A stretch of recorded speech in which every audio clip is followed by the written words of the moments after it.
బాబు చేతి ఇక్కడ ఫోన్ మీద ఉన్నారు వాళ్ళు చేయాలి.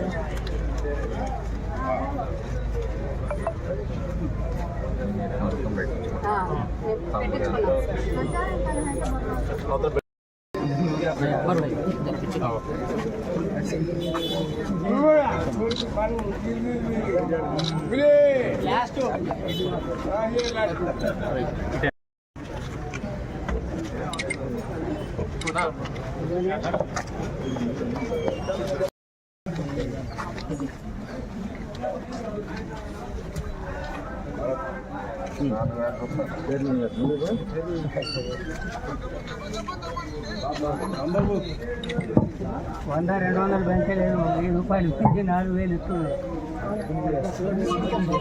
అయిపోయినాయమ్మా.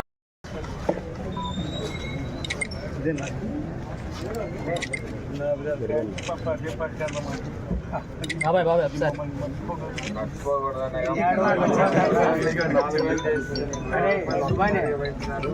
जाने भाई एक कहा जा एक बार देखो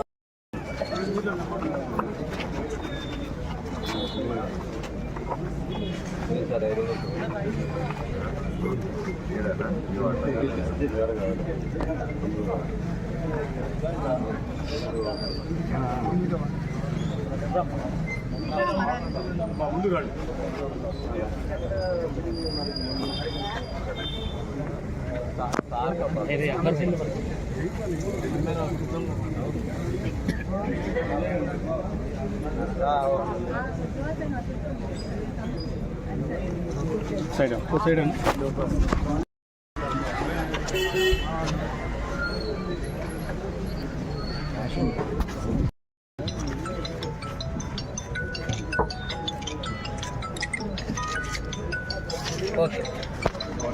అంటే ఆలోచించి ముందుకు రాని పరిస్థితి.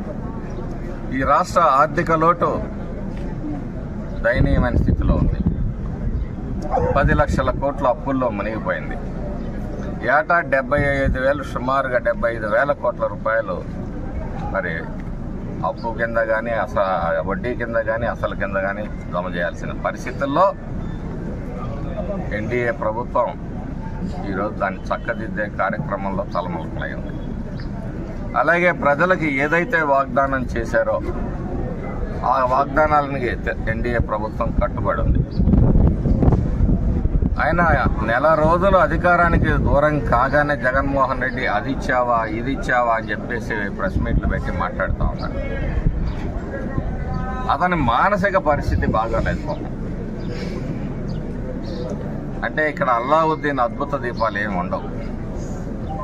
రాష్ట్రాన్ని సర్వనాశనం చేసిన వ్యక్తి ఒక్క నెల అధికారంకు లేకపోతే ఈరోజు ఇక్కడ జరగనాని ఘోరాలు నేరాలు ఏదో జరిగిపోయినట్టుగా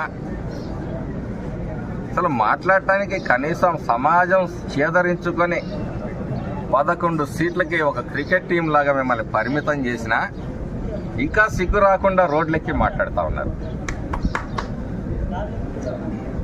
ఖచ్చితంగా తెలుగుదేశం ఎన్డీఏ కూటమి ప్రజలకు ఏదైతే వాగ్దానాలు ఇచ్చిందో వాటికి కట్టుబడి ఉంటాం. ఉన్న పరిస్థితుల దృష్ట్యా ఒక్కొక్కటి సరిదిద్దుకుంటూ వాగ్దానాలను అమలు చేసే దిశలో మా ఎన్డీఏ కూటమి నాయకులందరూ కూడా నిరంతరం శ్రమిస్తూ ఉన్నారు. ఈరోజు ప్రతి శాఖ మంత్రి మీలాగా అసలు మీరు అధికారంలో ఉన్నప్పుడు ఏ శాఖ మంత్రి ఎవరో కూడా ప్రజలకు తెలియదు. మీరు ఒక సకల శాఖ మంత్రిని పెట్టుకొని ప్యాలెస్లో కూర్చుకొని ప్రభుత్వాన్ని నడిపారు. ఈ రోజైనా సెక్రటరియట్కి వచ్చారా? మరి ఈరోజు అసెంబ్లీకి రావటానికి అసెంబ్లీ ప్రమాణ స్వీకారం రోజున తెలుగుదేశం పార్టీ కానీ ఎన్డీఏ కూటమి అభ్యర్థులు కానీ జగన్మోహన్ రెడ్డి వచ్చినప్పుడు ఎంత విలువలతోటి ఆ రోజు వాళ్ళు వ్యవహరించారనేది ఈ సందర్భంగా ప్రజలందరూ కూడా గుర్తించాలి. అలాంటి చోట మరి ప్రభుత్వం అడిగే ప్రశ్నలకు ఈయన అవినీతి ప్రభుత్వానికి ఈయన దోపిడీ దౌర్జన్యాల మీద ఎక్కడ నిలదీస్తారనే భయంతో అసెంబ్లీకి కూడా మరి రాని పరిస్థితులు. ఆ రోజు మా బాబు గారు అసెంబ్లీలో అవమానపరిచినప్పుడు దీన్ని గౌరవ సభగా మారుస్తాననే మాటకి కట్టుబడి మమ్మల్ని ఎవరైనా సరే ఒక్క శాసనసభ్యుడు ఎన్డీఏల కూటమి అతను వచ్చినప్పుడు నమస్కారం చేస్తే ప్రతి నమస్కారం చేశారు. సంస్కారాన్ని చాటుకున్న వ్యక్తులు ఎన్డీఏ కూటమి అభ్యర్థులు. పరిహసిస్తూ సైకో నవ్వులు నవ్వుతూ ఏ రోజు కూడా మరి వ్యవహరించే పరిస్థితి. ఈరోజు శాసనసభకి రావాలి, ప్రజలకు సమాధానం చెప్పాల్సిన బాధ్యత వైసీపీ ప్రభుత్వానికి, ఎవరైతే ఆ 11 మంది క్రికెట్ టీంకి కెప్టెన్కి కూడా ఉందని చెప్పి సందర్భంగా తెలియజేస్తా ఉన్నారు. ఖచ్చితంగా ఈ నియోజకవర్గంలో ఎక్కడైతే అక్రమాలు జరిగాయో వాటన్నిటినీ వెలుగులోకి తీసుకొస్తాం. గతంలో జరిగిన అన్యాయాలు ఏమనంటే సాధ్యమైన వరకు చట్టపరమైన విధంగా వాళ్ళకి న్యాయం చేసే ప్రయత్నం చేస్తాం. మాచర్ల పట్టణంలో శాంతి భద్రతల్ని కాపాడుతాం. మా పల్నాడు ప్రాంతంలో శాంతి భద్రతల్ని కాపాడుతాం. అరాచక శక్తుల్ని మాత్రం క్షమించే ప్రశ్న లేదు. గతంలో ప్రజల ఆస్తుల్ని దోచుకున్న వాళ్ళు ఏవైతే ఉన్నాయో వీలైనంత మేర చట్టపరంగా వారి మీద చర్యలు తీసుకొని